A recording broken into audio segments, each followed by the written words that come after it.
आगरा के पास बसे एक छोटे से गांव जोधापुरा में रामू नाम का बदनसीब व्यक्ति रहता था। रामू के परिवार में उसके बूढ़ी माँ थी जो हमेशा बीमार रहती थी। रामू के बचपन में ही उसके पिता का स्वर्गवास हो गया था। रामू की आर्थिक स्थिति बहुत खराब थी, वो बहुत गरीब था।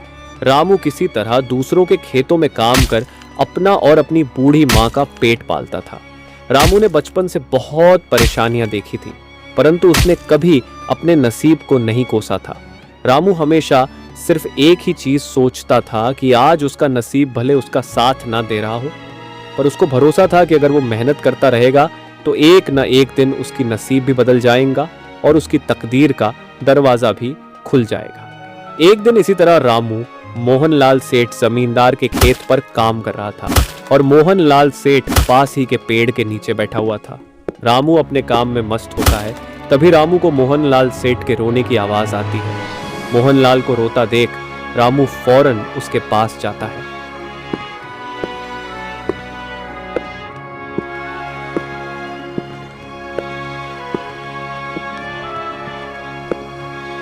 क्या हुआ मालिक, आप क्यों रो रहे हो? कुछ हुआ है क्या? मुझे बताइए, शायद मैं कुछ आपकी मदद कर सकूं। रामू से इस तरह मदद के लिए सुन मोहनलाल थोड़ा भड़क जाता है।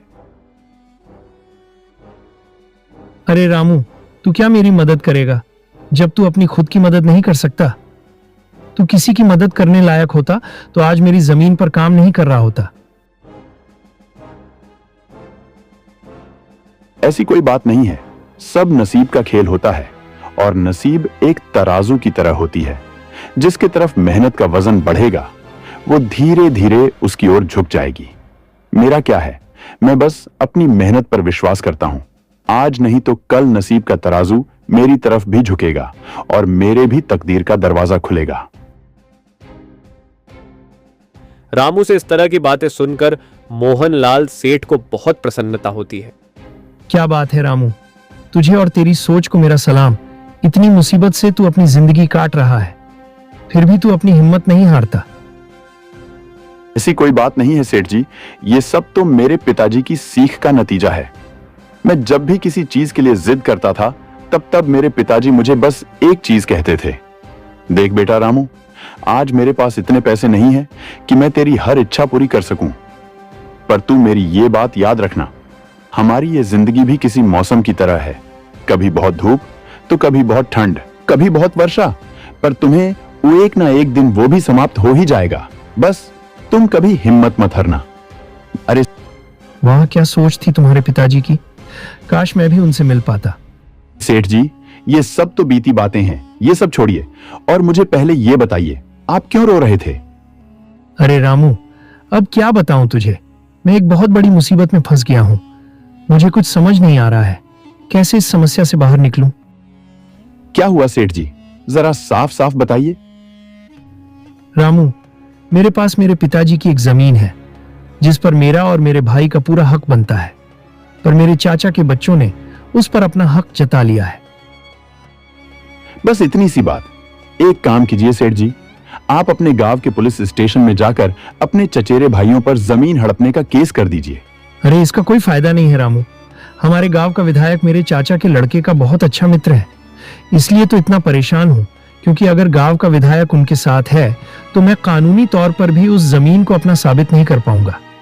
अब तो मेरे चचेरे भाइयों ने उस पर मजदूर लगाकर खेती भी शुरू करवा दी है।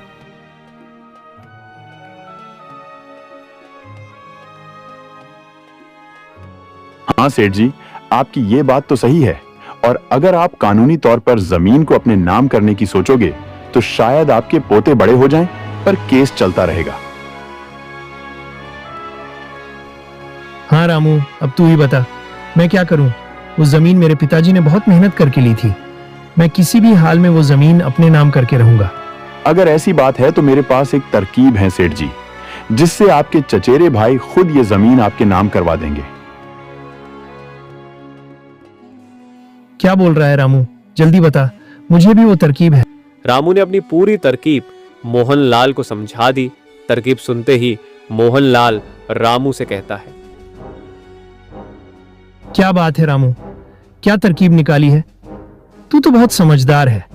अगर तेरी ये तरकीब काम आई और मुझे मेरी जमीन वापस मिल गई तो मैं ये वादा करता हूं, अभी जिस जमीन पर तू काम कर रहा है मैं ये तेरे नाम कर दूंगा। अरे इसकी कोई जरूरत नहीं है सेठ जी, आप तो मेरे अन्नदाता हो, आपके लिए इतना करना तो मेरा फर्ज है। ठीक है रामू, कल से ही अपने इस तरकीब पर काम करना शुरू कर देना। जी सेठ जी, कल से ही मैं अपने काम पर लग जाऊंगा। दरअसल मोहनलाल सेठ रामू को प्यार से राजू बुलाता था और वह रामू से बहुत प्यार करता था। रामू भी अपनी मोहनलाल सेठ की बात बहुत मानता था। फिर क्या था, रामू फिर से अपने काम पर लग जाता है।